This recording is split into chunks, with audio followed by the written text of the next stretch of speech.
Бүгдээрээ боловсролын тухай жаахан хөөрөлтөе. Тэгэхээр бид нар бүгдээрээ мэднэ хоёр төрлийнх байдаг. Яг арга барилтай адилхан. Бүх юм ер нь тэнцвэртэй байвал их зүгээр байдаг тий. Аргын боловсрол, бэлгийн боловсрол гэдэг. Аргын боловсрол гэдэг нь хүн хар багаасаа их суралцж эхэлдэг. Энэ бол өөрөө өөрийгөө амьдралд тижээх, өөрөө өөртөө эрдэм мэдлэг олох. Жишээ нь инженер хүн байлаа гэж бодох юм бол би инженерээр суралцсан, инженерээр төгсөн, инженерээр ажиллаа хийн. Тэгээ энийгээр өөрийгөө тижээн гэдэг. Ер нь бол энэ бол бидний хөвчлэн махан биеийн хэрэгцээг хангах зорилттой боловсрол. Энийг бол бид нар бүгдээрээ мэдж байгаа. Тэгэхээр бидний нэг тэр болгон бас анхаарал тавиад байдаггүй нэг боловсрол байгаа. Энд бол маш цөөн тооны хүмүүсүүд нийт хүнтэй харьцуулахад бол цөөн тооны хүмүүс үн дээр анхаарал тавьдаг. Энэ бол бэлгийн боловсрол. Бэлгийн боловсрол гэдэг нь юу гэсэн үг вэ гэвэл хүн бол энэ амьдралд яах гэж ирснээ ухамсарлаж эхэлдэг. Сүнс ирнэ гэдэгтэй адилхан тийм үү? Би энд яах гэж ирсэн юм? Яг гэвэл энэ их ойлгомжтой л да. Бидний үндсэн амьдралын хэрэгцээгээ бид нар хангачаар дараа нь бид нар ийшээгээ хардаг. Ер нь би энэ хороо дэлхий дээр яах гэж ирсэн юм? Би шашин шүтэх үү? Эсвэл оюунлагын замаар явах уу гэх хүмүүсүүд их энэ талаар сонирхож эхэлдэг. Энэ дээр бол ер нь бол хүний амьдралыг хоёр хуваахад дундаас дээш буюу дундж яд юм уу 26 7 8 9 гэдэл хүн энийг сонирхож эхэлдэг. Оюунлагын буюу шашинлыг оюунлаг болох уу, шашинлаг болох уу гэдэл. Энэний тухай өнөөдөр сүмөрөө бас нэг багсаа хөөрнөлдөө. Тэгэхээр бид нэр нас явах тусам түрүү ярьсандээ ухамсарлаж ирдэг бид нэр. Ер нь бид энэ амьдрал дээр яах гэж ирсэн юм бэ? Тэгэхээр ер нь бол бид нар бол энэ амьдрал дээр нэг л зорилготой ирсэн байдаг. Тэр нь юу вэ гэвэл суралцах зорилготой. Суралцаж ямар нэгэн сэтгэлдээ оюундаа ямар нэгэн хийж авах. Тэгээд энд ирсэн үүргээ тийм үндсэн үүргээ мишн буюу гол үүргээ биелүүлэхийг чармаадаг гэдэг. Нэгсэндээ сүнснийхээ зэргийг нэмэх гэж бид нэр чармаадаг. Тэгэхээр энэ дээр бид нэр олон зүйл рүү хүмүүсүүд их ордог. Зарим нь болохоор шашин руу ордог. Зарим нь оюунлагыг чиглэдэг. Зарим нэг хүмүүс бүр гэгэрлийн зам мөрийг хөгөө явдаг. Тэгэхэд ер нь бол энэ чиглэлд юу их чухал байдаг вэ? Сэтгэл зүй маш их чухал байдаг. Тэгсэндээ заримдаа биднэрт сэтгэл зүйн боловсрал биднэрт дутдаг. Яагаад энийг бид нэр тэр их хойно буюу 40 гарсан хойно бид нэр анзаардаг вэ гэвэл залуу байхад бол бид нэр их аргалаад яваад идэг тийм үү? Ямар нэгэн юм хүний үндсэн суурь гэж бас боловсрал байна л дээ. Үе дамжигдж ирсэн. Энэ бол бас нэг тийм жоохон алдагдах магадлал өндөртэй бас болцоход байна. Энэ талаар ч гэсэн бид нар өнөөдөр хойрно бид нар бас ярилцсан. Тэгэхээр бид нар ингээд залуу байхдаа бол сэтгэл зүй бид нар нэг хвчлэн ингээд өнгөрөөгөөд эсвэл ингээд өөрөөрөө ингээд болгоод ингээд яваад байдаг. Харин нас явах тутам бид нэр нэг тийм ганцаардлыг мэдэрдэг. Эсвэл ялахгүй юмд ууралдаг болдог. Ер нь бол нэг тийм цочмог болдог. Ягаад гэвэл энд бол бид нэг өсөндөө гэр бүлээрээ амьдарч эхэлсэн бол нэгэсэндээ ингээд гэр бүлийн хүүхдүүд маань ингээд том болоод ийшээ яваад гэсэндээ хоёулаа ч юм уу эсвэл ганцаараа үлдэж эхэлдэг. Тэр оронд бид нэр буцаж бид нэр өөрсдөө дотоод руугаа хардаг. Ер нь би хаана яваад байна. Энэ дээр бол сэтгэл зүйн боловсрол маш их чухал байдаг. Яагаад сэтгэл зүйн боловсрол их чухал байдаг вэ гэвэл бид нар ер нь сэтгэл зүйн амьтад. Ер нь бидний бүх юм сэтгэл зүйгээс хамаарч байдаг. Махан биеийн өвчнгүүд ч гэсэн бүх үндсэн эсвэл сэтгэл зүйнээс гаралтай байдаг. Дараа нэг чухал юм зүйл байдаг. Бас нэг чухал зүйлүүдийн нэг нь тэр нь бол бидний ураг тархины бүтэц. Бидний ураг тархи ямар бүтэцтэй байдг вэ гэвэл ерөөсөө байнга амьдралын турш бид нар ямар нэг юм суралцахад зориулагдсан тийм механизм бүтц тогтолцоотой байдаг. Эсвэл бид нар байнга л суралцж илээ үйл бидний яг булчинтай адилхан байнга л ямар нэгэн булчин ашиглаж ивэл тэр булчин бол хөшрөхгүй байнга л ажиллагаатай байна. Яг түүнтэй адилхан бидний тархины булчин яг тийм байдаг. Ерөөсөө бид нар байнга л юмд л суралцаад шинэ юм тогтоогоод шинэ юм сураад л байх юм бол нөгөө нэг бидний ярьдаг Альцгеймер буюу зөнөглөлт гэдэг өвчнөд бид нар нэрвэгддэг. Тэгэхээр бид нар мэдэж байгаа тийм. Дээр үед маш хөгшчүүл одоо гэдэг нь сарвал ухаантай хөгшчүүл маш их байсан. Өөр 80 гарчихсан ч гэсэн тийм. Тэдний хүүхэд тийм, эдний хүүхэд тийм, манай хүүхэд тийм гэдэг ерөөсөө өөрийн хүний бүх хүүхдийг яг нэрээр нь мэддэг. Одоо тэнд явж байгаа, энд явж байгаа, тэгж байгаа гэж ярьдаг хөгшчүүл маш их байсан. За би болохоор өөрөө бас социализмын үлдэгдэл одоо социализмын үеийн одоо хүүхэд гэсэн. Тэгэхээр миний үед бол тийм хөгшчүүл хөх үгэл маш их байсан. Ингээл хөдөөнөөс хөдөө амьдэрдэг. Хотоос хүн очих талаараа хил амын суглан тэр радиогаар юу гэж байна, тэр юу гэж байна, энэ юу гэж байна гэл. Тухайн үед мэдээллийн одоо сувг бас нэг тийм хомс байсан учраас яг эндээс их мэдээлэл авдаг байсан. За тэгээд тэрний бас урд дахь хөгшчүүл ямар байсан юм бэ гэвэл ер нь дээр үед монголчууд ямар байсан бэ гэвэл бид нэр босоо чиглэлийн боловсролыг бид нар маш их баримталдаг байсан гэсэн. За босоо чиглэл хэвтэй чиглэл гэж хоёр байгаа тий. За босоо чиглэл гэдэг маань одоо би өөрийнхөө хүүд юм сургана. Миний хүү тэр хүүдээ юм сургана. Би өөрийнхөө ааваас юм суралцсан. Эсвэл би өвгөөсөө юм суралцсан. Ингээд дээшээгээ ингээд яв. Дээшээгээ дээрээсээ доошоо явж гин гэсэн. Хэвтэй чиглэлийн сургалт болохоор би одоо тэр хүн тэр газарт очиж суралцсан, тийм газраас суралцсан, тэр хүнээ суралцсан, тэгнээ суралцсан гэл. За энэ болохоор их тогтворгүй. Ягаад гэвэл анх чинь бид нар одоо социализмын үед чинь Оросын нөлөө их байсан. Тэр үед бид ерөөсөл би их тод сандгийн хүмүүс айхтар боловсралтай хүн гэж ямар хүнийг тухайн үед тодорхойлж исэн бэ гэвэл энэ 10 үгний тийм ээ 3-4 үгийг орос хэлээр хэлэхэд л яг бид нэрстэй пүүх тэрстэй ямар гэж боддог байсан. Одоо их яг нэг иймэрхүү юм ажиглагдаад. Одоо нэг хүүхдүүдийг харж байхад одоо бид нар англи хэл рүү орчихсон тийм үү? Одоо бол тэгээд англи хэлд нэг 10 үгний нэг бас нэг 3-4 үгнүүдээ англи хэлээр яриад. Гэтэл хэл гэдэг маань боловсрол ерөөсөө биш. Энийг ч гэсэн бид нар мэднэ. Одоо ер нь мэднэ гэдгийг одоо ингээд бид нар нүдээр харлаа шүү дээ тийм үү? Хэл гэдэг маань яг боловсрол биш. Энэ бол зүгээр бидний байх ёстой зэмсэг. Бидний одоо хэрэгжилж явах ёстой хэрэглээ гэсэн. Тэгэхээр одоо бид нар ямар зүйл дээр өнөөдөр ер нь бид нар гацаад байна гэвэл хамгийн их гацж байгаа зүйл нь өнөөдөр өө эмээ нар хүүхдүүддээ юм одоо ач нартаа, зээ нартаа юм хэлэх гээд нэг тийм хэлэх юм байхгүй. Их бага байна. Ерөөсөө маш бага байна. Тэд нар ихэвчлэн уцаа яах вэ бариад биднээс яах вэ юм асуухгүй. За энэ дээр бол нэг хоёр шалтгаан байна. Үнэхээр одоо орчин үеийн технологи тэд нар хошуурч байгаа нь одоо нэг талдаа зөв, нөгөө талдаа яах вэ энэ бол байх ёстой ч. Гэхдээ манай Монголын одоо ялангуяа бэлгийн боловсролд бол үнэхээр их баялаг ихтэй юм бол үнэхээр баялаг ихтэй. Тэрсээ маш өндөр баялагтай. За 3 өндөрлөг гэж ярьдаг тийм бид нар. Нэгдүгээрт нь яах вэ? Нэгдүгээр биш. Ерөөсөө 3 өндөрлөг гэж байдаг. Өв залгамжлагдж ирсэн. За тэр нь юу вэ гэвэл нэгдүгээр 90 сан хан харанхуй гэдэг судар баг. За энийг судар гэж одоо хэлвэл их зүгээр. За энэ дээр бол ерөөсөө хүн тэр зүгээр үлгэр ярьж байгаа юм шиг мөртлөө түүний цаагаар маш их одоо зүйлийг биднэрт хэлж өгсөн тийм. Бид нар заавал онцгой мэд тайлах ёстой тийм нэг судар байгаа. За дараагийнх нь жангар гэдэг байгаа мэдээж. За жангар бол үнэхээр агуу. Тэнд бол зүгээр нэг тийм дүрслэл үлгэрчиг байгаа мөртлөө тэрний цаана бүгдийг нуучихсан. За тэрний дараагийнх нь одоо гисэр судар байгаа.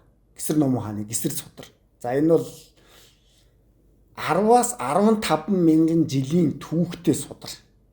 Эсвэл хүн одоо яаж гэгэрдэг гэдгийг яах вэ? Тэр чигээр нь буулгаа тавьчихсан байна. За тэгээд ч бас эрт дээр үеийн хувилгаануудын маш олон сайхан бүтээлүүд бий. За говийн догшин удагтын цаасан шуу байна. Тэр бас агуу тий. Одоо ингээл тэрийг сонсож хахад хүний амьдрал чинь ийм хэврэг юм байна. Цаасан шуугаар нь хүний амьдралыг одоо ингээд хилээд өгчихсэн биднэрт. Нэг хоёр хүн ярилцж байгаа мэд боловч одоо чи одоо бусад хүмүүстэй харьцахад ялангуяа одоо энэ сэтгэл зүй сонирхдаг хүмүүсүүд үнэхээр одоо агуу. Чи одоо харамч хүнтэй яаж харьцах вэ? Чи ном сонсдог хүн гэж ямар хүмүүсийг хэлэх вэ? Ном сонсдоггүй хүн гэдгийг ямар хүнд байдгийг тий? Чи одоо ном сургаалаа ямар хүнд хэлээд хэрэггүй? Ямар хүнд харин хэлүүл хэрэгтэй вэ гэдэг энэ нэг зүйлийг бол тэр говийн төгшин удагдгийн судар дээр бол үнэхээр одоо дэв дэлгэрэнгүй бичсэн байдаг. За дараа нь үнэхээр одоо биднэрт одоо тэр чигээр өв болгоод үлдээж гисэн нэг зүйл үүд. Энэ бол Монгол ардын зүүр цэцэн үгс. За ярьсан энэ бол тэр чигээрээ шинжлэх ухаан. Маш их одоо юмыг нуугаад хэлчихсэн. Ер нь бол манай монголчууд бол миний хувьд би бол үнэхээр одоо бахарах маш их дуртай. Яагаад гэвэл тэдний одоо тэр буурлуудынхаа одоо үлдээсэн өв хөрөнгийг хэдий чинээ ухан, төдий чинээ одоо тэндээс баялаг юмыг би бол олдог. Өөрийнх нь чадлаар, өөрийнхөө одоо самныхаа хэмжээгээр Монгол ардын зүр цэцэн үгс гэж байгаа. За энэнгээр одоо ер нь бол миний үеийг болон миний одоо дээхэн үеүүдийг бол энэнгээр л хүүхдүүдийг бол сургасан. Эсвэл биднийг баг байхад эмээ өвөнөр нэг хэдэн үгэл байнга л амны уншлах шиг хэлдэг байсан. Хүн ахта, дээл захта гэдэг юм уу те одоо ингээд нэг тийм хитгэе нэг зүр цэцэн үг. Тэрнгээр ингээд биднийг ингээд сургачихсан. За тэгэл тэгж болохгүй, ингэж болохгүй гэдэг нэг Монгол ардын ёс заншлыг одоо гэдэг болохгүйгээр маш их зааглаж хэлж өгдөг. Ялангуяа одоо гэрний одоо Монгол гэрийн иргэн тойрондох зүйлийг маш их хэлж өгдөг. За дараа нь бид нэр онцлог таалцдаг байсан. За ертөнцийн 3 сайхныг бид нар чэйжээр хэлдэг байсан. Тим сайхан ертөнцийн за би тим сайхныг хэлээ, ийм сайхныг хэлээ гэл. За энэ бол ингээд харахад бол ингээд нэг зүгээр л нэг тийм аман яриа яригдаад байгаа мөртлөө энэ яг тийм биш байдаг. Яа бидний ингээд энэ далд ухамсар жинхэнэ програм бол суудаг нөгөөдөх манад. Одоо ингээд биднэрт ил гарч ирдэг. Нэр тэрдэн тэржсэн. Яг ийм зүйл биднэрт яах вэ? Өнөөдөр дутагдж байна. Ялангуяа одоо миний насны үеийн хүмүүст яагаад гэвэл биднэрт бол байна. Юм нь бол байна. Тийм үү? Саяын 3 судар байна. Тэгээл энэ сүүлийн төрсэн хувилгаануудын судрууд гэдэг. Ер нь бол зүгээр бид нар бол гар хоосон биш. Авдраа авах юм бол бидэрт бол юун одоо тэр өөр орнуудаас аваад ахааргүй тийм маш их эрдэм бол байна. Гэтэл энийгээ бид нар өнөөдөр нэг тийм авдраа хаагаад орчихсон хүн шиг л. Тэгэл одоо ингээд хүүхдүүдэд хүмүүжүүлээ, тэднэртэй үлгэр жишээ болъё. Эсвэл одоо тэднэрт ийм юм хэлийхээр бид нэр яах вэ? Яг одоогоор бид нар нэг тийм энэ нэг шин технологитой бид нар арга ивэ олохгүй. Гэтэ удахгүй олчихно. Миний бодлоор бол нэг 10-15 жилийн дараа бид нэр унаасаа яалтчгүй шин юм гэдэг чинь өрөөж хуучирдаг шүү дээ, тийм үү? Тэгэхээр удахгүй хуучирчна.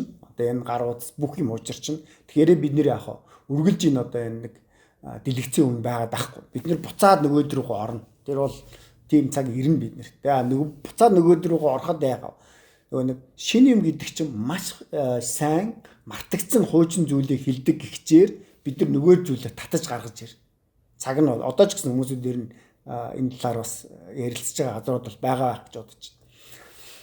Тэгэхээр биднэрт бол энэ одоо Азийн чэйжэнд байгаа Монгол гэдэг, Могуул гэдэг энэ айлд бол үнэхээр одоо бидний энэ буурлууд бол биднэрт өв уламжлалыг бол маш их үлдээсэн. Тэгэхээр энийг зөвхөн төр хугацаанд л бид нар энийг харахгүй. Төр хугацаанд бид нар нэг жаахан тийм өөр орны зүйлүүдийг төрдөө шүтээд. Яг зөвхөн энэ бол цаг хугацааны л зүйл гэж бодож байна. Ягаад гэвэл муу цаг гэдэг маань сайн хүмүүс амаа амьдгийг хэлдэг гэсэн шүү дээ. Яг түрүүнтэй адилхан нэг тийм энийг энэ талаар мэддэг, энэ талаар бүр онцгой болчихсон тийм одоо хөвгчүүд өнөөдөр яхаа чимээгүй л суугаад байна гэж би бодоод байна. Тэрнээс байхгүй зүйл бол ерөөсөө биш. Бага тэд нар маань яхаа энэ олон одоо блогер, энэ олон сошиал ертөнцийн одоо ер нь бол жаахан тийм замбраагүй зүйл дээр л дарагдаад байна. Түүнээсээ байхгүй бол биш байгаа. Тэгэхээр бидний боловсрал гэдэг нь ерөөсөө бидний яах вэ? Ямар хүн болж хүмүүжигдэх үү гэдэг асуудал бид нар яригдчихэж байгаа гэсэн. Энэ нь бидний баг байхад маш их яригддаг байсан. Өнөөдөр энэ бол яаж чи ирээдүйд одоо гэдэг нь баян тансаг тийм эд хөрөнгөтэй амьдарч байх вэ гэсэн нэг юм юу гэж хэлээ дээ. Нэг тийм зүйл л одоо ингээд бидний хооронд нэг жаахан яваад байх шиг байна. Харин чи яг ямар хүн болох вэ? Ямар боловсралтай болох вэ? Ямар хүмүүжлтэй болох вэ? Чи яг юуг дагах вэ гэдгийг яг бид нар нэг алдчих гад байх шиг байна. Мөнх хааны нэг актер хэлсэн үг байдаг. Тийм үү? Бид нар бүгдээрээ мэднэ. Би өвгөд бурлын ёсыг дагна. Бас бус улсын ёсыг дагахгүй гэж нэг тийм хэлсэн үг байдаг. Яг үүнтэй адилхан бид нар яг ингээд дээдлийнхаа бурлуудынхаа одоо хэлсэн сургаалуудыг бид нэр одоогийн энэ орчин үеийн хүүхдүүдэд яг тэдний сэтгэлгээнд нь тааруулаад нэг жоохон баг багаар ингээд маш их сонирхолтой өгөөд байх юм бол жинхэнэ одоо гэдэг Монгол ухаан гэдэг юм гарч ирнэ. Тэгэхгүй бол бид нэр шинэ одоо манай Монгол хүүхдүүд Америкт очлоо гэж бод. Тэд чинь нэг байдаг л нэг л Аз гин шүү дээ. Монголоор л ялгархгүй бол бид нэр энд болно гэхээр одоо гэдэг бид нар тийм гарц байхгүй. Жишээ нь одоо өөр газар очлоо гэдэг чинь чи одоо өстө барууны соёлыг өстө айхтар мэддэг Монгол биш гэхгүй шүү дээ. Ерөөсөө энд бол бид нар хаанч очсон гадаад биднээс ганцхан Монгол угшилтай юмыг л биднээс асууна. Тэрийг л бидрийг сонирхно. Гэтэл өнөөдөр бид нар бол биднэрт маш их уламжлал байдаг. Энийг бол бид нар бол ингээд тайлаад ирэхэд бол үнэхээр одоо гэдэг сэтгэл тийм огшмоор тийм нууга дарчихсан. Ерөөсөө Монгол бол одоо боловсролын энэ нэг зүйл гэдэг нь ерөөсөө элийн нэг ухаан байдаг, далдын нэг ухаан байдаг. Жишээ нь нэг жишээ авъя зумаар. Ахыгаа алд хүндэл дүүгээ дэлэм хүндэл гэдэг. За энэ дээр нэг тийм ойлгомжтой юм шиг байна тийм. Ах нь одоо ингээд ах гэдэг настай хүнийг алд хүндлэх юм байна. Алд гэдэг маань ийм алд тийм үү. Дэлэм гэдэг маань ийм алд гэдэг маань дөрвөн дэлэм гэсэн үг. Тэгэхээр дүү гэдэг хүнийг дөрвөн хувааж хүндлэх юм байна. Гэхдээ дүүгээ бас би яах вэ? Хүндлэх юм байна гэсэн үг. За энэ дээр бол ер нь бол яг ингээд задруулах юм бол дээр үед нэг манай нэг багш энийг бас задруулж өгч ирсэн юм бид. Энэ үгс өгөөгөл ерөөсөө үеийн өөрийн хуулийн тухай бас ярьж байгаа шүү энэ дээр. Сав шимийн хууль ч гэсэн энд хамаарагдаж байгаа юм. Чи ахыг алд хүндэл гэдэг. Алд гэдэг чинь дөрвөн дэлэм хүндэл гэсэн үг. Тэгэхээр энэ үгсийг бол аав чинь байхгүй болчих юм бол аавын чинь орон ах нь үлднэ. Тэр үед чи яах вэ? Ахыгаа сонсноо. Ээж чинь байхгүй болчихсон хойно игч чинь үлднэ. Харин чи игчигээ яах вэ? Алд хүндлэнэ гэд ингээд ёс зүйг нэг бүр бүгдийг ингээд заагаад өгчихсэн. Тэгэхээр энийгээ бид нэр өнөөдөр яах вэ? Энэ ардын аман зохиол энэ олон судруудыг өнөөдөр бид нар тайлж гаргах хэрэгтэй. Тэгэх юм бол ирээдүйд тун удахгүй бид нэр яг Монгол хүний суур боловсрал тийм үү? Яг ийм байх ёстой. Энээс бид нар гажихгүй гэсэн зүйлийг бид нар бариад авах хэрэгтэй байна. Тэгэхгүй бол өнөөдөр бид нар одоо Европ хүн шиг сэтгэлгээтэй гэхэд нэг арай нэг өөр, Аз хүн шиг гэхэд нэг арай нэг өөр, өөрийн гэсэн юм бол бид нар алдчих гад байна. Хятад хүмүүс бол яг өөрийнхөө одоо хятад одоо заншил тэр нэг күнзийхч байд юм уу нэг барьж байгаа юм байна. Солонгос дүнд бол бүр байгаа. Бид нар тэдний юмыг барихгүй шүү дээ. Тэгэхээр бид нэр хуучин Монголд бол юм бий. Зөв тэрийгээ бид нар одоо харах цаг нь болсон. Тэгэхээр биднэрт бол маш их суралцах юм байна. Ялангуяа одоо энэ 40 гарчихсан тийм үү аргын бэлгийг, аргын боловсролыг маш өндөр хэмжээнд эзэмшчихсэн хүмүүсүүд одоо бэлгийн одоо боловсрол руу орох хэрэгтэй. Тэгэх юм бол бид нар энэ амьдрал буюу энэ одоо хорвоо дэлхийтэйгээ яаж зохицож амьдрах вэ гэдгийг цогц зургийг бид нар эндээс бол суралцж болно. Энд бол биднэрт бол маш их нөөц болцоо байгаа. За ингээд анхаарал тавьсанд баярлалаа.